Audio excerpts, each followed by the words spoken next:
Badan Pusat Statistik (BPS) mencatat ada penurunan tingkat pengangguran terbuka atau TPT pada Agustus tahun ini. Angka ini mengalami perbaikan jika dibandingkan dengan Agustus 2020 lalu.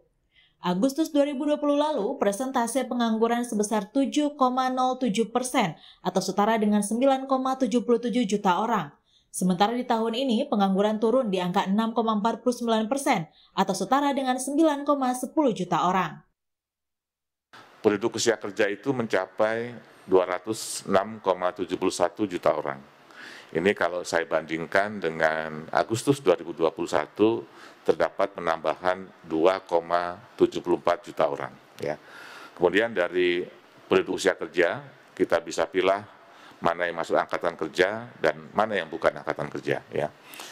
Dari 206,71 juta orang itu, yang merupakan angkatan kerja itu sebanyak 140,15 juta orang. Direktur Eksekutif Center of Reform on Economics Indonesia atau KOR, Muhammad Faisal menyebut data Badan Pusat Statistik Agustus tahun ini menjadi kabar baik dalam tren lapangan kerja. Tapi pemerintah masih harus menciptakan lebih banyak lapangan pekerjaan di sektor formal dan memulihkan iklim usaha.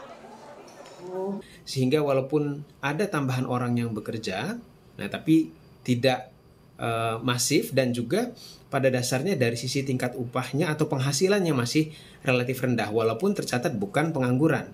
Nah, oleh karena itu maka ke depan ya saya rasa memang sejalan dengan sudah pulihnya kita daripada kondisi pandemi, walaupun kita tetap harus waspada dan berjaga-jaga. Nah, dari sisi lapangan pekerjaan atau penciptaan lapangan pekerjaan harus terus didorong. Pengangguran yang bertambah sedikit banyak merupakan salah satu dampak pandemi yang juga mendesak sistem ekonomi, termasuk juga menyebabkan penurunan pendapatan atau upah. Beberapa sektor yang mengalami penurunan upah diantaranya adalah sektor pertambangan dan penggalian yang turun hingga lebih dari 15%, sektor transportasi pergudangan, serta jasa perumahan. Tapi ada juga beberapa sektor yang mengalami kenaikan upah meski terhantam pandemi. Di antaranya ada real estate, naik 10,95%, lalu pengadaan air dan sektor informasi dan komunikasi yang naik sebesar 4,76%.